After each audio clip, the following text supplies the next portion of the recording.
Ya, bersama kita berdua dalam acara yang ditunggu-tunggu yaitu Jam Lurah.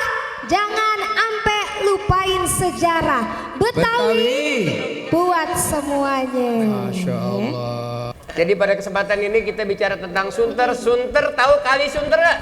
Tahu. Nah, tentunya kalau kita bicara sunter teringat dengan kali. Betul. Kita bicara masalah sunter, tentunya nggak tahu cikal bakal sunter dulu sininya rawa sebenarnya. Rawa, sawah dan sebagainya. Makanya untuk itu ya kita akan nanya sama orang tua kita, Pak Sukartono, Pak Haji Mamun. Saya Pak Haji Mamun. Muhammad Makmun Zelani. Haji Muhammad Mamun Zelani. Tepuk tangan untuk babi kita. Dong untuk narasumber babi kita semua nih di sini. Terus Ya. yang kedua, Sukartono. Bapak Sukartono. Dari tadi kita kayaknya di situ nungguin Pak Sukartono yang mana? Orangnya padahal udah di situ. Kita udah salaman 7 kali. Ya, 7 kali. Tapi beliau manggut-manggut aja. Iya. Itulah kalau orang mempunyai akhlakul karimah. Amin. Terus satu lagi ada siapa Kemudian lagi? yang satu lagi ini Bang Yahya Andi Saputra, budayawan Betawi. Jadi Bang kalau kita belum kenal Bang Yahya sama jenggot putihnya itu belum resmi. Oh begitu. Jadi ciri khasnya jenggot putih, Bang. Muda tapi tua, tua tapi muda. Gimana yang muda tapi tua? Jadinya muda apa tua, Bang? Tengah-tengah ya, Bang Yahya. Jam Lurah Jangan ampe lupain sejarah Betawi buat semuanya. artinya masyarakat yang ada di Jakarta harus mengenal budaya Betawi. Betul. Di mana bumi dipijak, di situ langit dijunjung. Siapapun kita yang ada di Jakarta harus tahu tentang budaya Betawi. Nah, pada kesempatan ini alhamdulillah Mai, Ya. kita udah ada Pak Haji Makmun Zelani. udah nggak mau pengen diterusin. Haji Makmun jalan. Oke, Haji Mamun jalani. Hah? Pak Mamun jalan nih. Oke. Jadi kalau saya bilang Mamun, ente menjalani ya. Iya. Bapak Makmun. Jalani. Nah. Gitu. Boleh. Boleh Jadi begitu. Pak Haji, kita ini rame-rame di sini. Siap. Sebenarnya kurang paham, masyarakat kita aja sendiri kagak tahu asal muasal nama sunter. Pak Haji ini pasti masih muda. Salah ya? Udah tua. Udah tua. HP-nya muda. Jiwanya muda. Amin. Amin. Jadi kita pengen tahu Pak Haji mungkin bisa kasih penjelasan sedikit Siap. tentang sunter. Kenapa nama kampung kita ini sunter? Kita ceritain. Iya dong, Ceritain wajib deh. hukumnya. Pak Ade mau tahu nih semuanya. Assalamualaikum warahmatullahi wabarakatuh. Waalaikumsalam warahmatullahi wabarakatuh. Alhamdulillahirabbil alamin amma ba. Pertama mengenalkan diri saya yaitu Haji Muhammad Makmun Zelani, lahir tahun 49. Masya Allah, beda dikit. Beda dikit. Beda Tanggal dikit. 12 April 12 April, udah ulang tahun kemarin. berkali-kali. Ulang tahunnya banyak banget. Lahir di Roksi Gang Subur. Oh, Roxy. Jauh. Kenapa bisa kepentok kemarin? Kagak tahu dah. kena hanyut. Istri dari Betawi Kemayoran. Sekarang alhamdulillah. Itu saya merasa bangga, berbahagia adanya kemajuan khususnya di RW 01 Kelurahan. Sunter. Ini merupakan suatu apresiasi kita terhadap ketua RW. Oh begitu. Dengan pemahaman kalau bicara masalah Sunterjaya, awal mulanya adanya Sunterjaya yaitu Jalan Bentengan. Oh, iya, ingat tuh jalan Bentengan. Lanjut. Makanya yang dikatakan Sunterjaya di wilayah kita yang jumlahnya kurang lebih 81 hektar, itu dulu sebagian besar hampir keseluruhannya sawah, ladang, kangkung. Dulu masih banyak sawah ladang. Sawah, ladang, kangkung. Ladang tuh artinya padi. Iya, padi. Nah, setelah kurun waktu beberapa tahun, tahun 75 saya sempat nanam kangkung. Tuh, jadi tukang kangkung bukan? Nanam kangkung. Sebab tukang nanam kangkung bisa juga jadi tukang kangkung. Nah, itu ada tengkulak yang pada datang di Wah, jadi tengkulaknya datang. kurun waktu tahun 80, maka masyarakat desakan yang begitu hebat, artinya pada pengen bangun rumah. Pada bangun rumah dah tuh. Kedalaman tanah ini sekarang sama yang dulu kurang lebih 2,5 meter. Ke bawah. Ke bawah. Bukan ke atas. Bukan ke bawah, ke bawah. Ke bawah. Ke bawah. Tahun 70 itu bikin danau. Danau ini Danau tuh. Sunter. Danau Sunter, Danau 1 dan 2. Itu dibebaskan sama Pak Anton. Anton Gilman yang sekarang anaknya namanya Pak Tiratma. Tiratma. Jadi itu batasannya Pak Haji Makmun.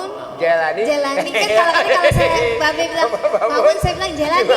Ini Jalani. ini ada kelanjutannya, Pak. Sebentar, sebentar. Kelanjutannya tunggu dulu. Kita tanya dulu yang sebelah. Siap. Ya.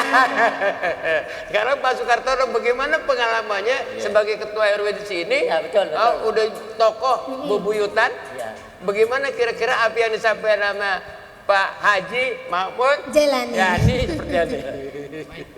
Sejarahnya adanya Sunterjaya ini, saya sebagai generasi penerus. Harus ada tatanannya. Ya, saya dari tahun 83 tinggal di Sunterjaya sini. Ya. Saya dari Karang Taruna. Dulunya. Dulunya Karang Taruna. Saya jadi ketua RT dari tahun 2007. Ketua RT. Mau ketiga periode saya naik jadi RW, ini sudah periode Desember nanti. Alhamdulillah. Ini ya. Tepuk tangan dong. Untuk Bapak Sukartono. Jadi saya sudah 2 periode dan saya mungkin sedikit ada yang saya ceritakan dengan Bapak. Kalau tadi sejarah berdirinya Sunterjaya, ya sekarang saya tinggal menikmati. Oh gitu. Saya menikmati jadi ketua RT dari tahun 2013. 2013 ya. 2013 kebetulan wilayah Sunterjaya yang saya pimpin ini dari RW 1 sudah mulai kita RW paling kaya, Pak. Boleh. Mungkin di Tanjung Priok karena RT saya ada 24. Bukan main. Banyak banget. Jadi kita singkat dulu RT-nya aja ada 24. Ada 24 RT. Jadi kita tunggu dulu yang 24, sekarang kita tanya sama Bang Yahye. Ya. Bagaimana tadi penyampaian dari Bapak Haji Mahfud Jalani. Saya kaget. dan Pak Haji Sukartono. Selanjutnya bagaimana pandangan Bang Yahya mengenai pengembangan budaya Betawi di Sunter? Ya, terima kasih Bang Haji Yoyo dan None Maya. Dan saya lihat ada Pak RT itu di belakangnya. Iya. Ada. Terima kasih kehadiran Pak RT yang sudah mendukung kegiatan ini. Karena kegiatan ini kalau nggak ada Pak RT kurang seru ya Pak RW ya. Betul. Nah, gitu. Jadi Pak Haji Yoyo memang kalau dari lempengan dari sisi sejarah keberadaan Sunter ini masuk dalam hasanah cerita rakyat pada bilangan Marunda. Oh, Pada bilangan Marunda, masuk Marunda ya. kemudian pada bilangan Ya. Kemayoran. Betul. Kemayoran dan Marunda. Jadi ini menjadi antara ketika tokoh-tokoh dalam cerita rakyat kita, misalnya cerita rakyat yang ada di Marunda, cerita rakyat yang ada di Kemayoran. Di sini menjadi salah satu pusat yang tidak dideteksi oleh mata-mata kolonial saat itu. Jadi kan tempat ngumpet juga. salah satu ini kan rawa-rawa. Kemudian pohon-pohon rengas gede. Kemudian sodetan kali. Dan itu adalah memang kalau orang yang dicari-cari, dia cari tempat pengumpetan, maka kawasan ini yang saat itu mungkin namanya masih menyampur kepada Kebon Kosong kah, atau Kemayoran kah, dan itu memang ini menjadi kawasan dari tanah garapan yang dimiliki oleh swasta saat itu. Jadi semacam apa namanya tanah dimiliki tuan-tuan tanah. Jadi memang tuan kan kalau orang dulu ya Pak Haji Makmun ya, kalau orang dulu itu dia lihat tanah kosong menurut pendapat dia, menurut pendapat pemerintah kolonial. Ini tanah kosong. Maka siapapun yang bisa membayar pajak, membayar cukai di kawasan tersebut, maka seabrak-abrak itu tanah menjadi milik Pak RW misalnya. Wah, tuan pemerintah kolonial, saya punya duit buat bayar ini pajak, maka surat tanah itu dikasihlah, surat performing itu dikasihlah kepada Pak RW. Jadilah dia tuan tanah di sini. Apakah dia mengelola tanah ini? Belum tentu dia mengelola tanah ini, karena tuan tanah biasanya memang memiliki tanah di berbagai tempat.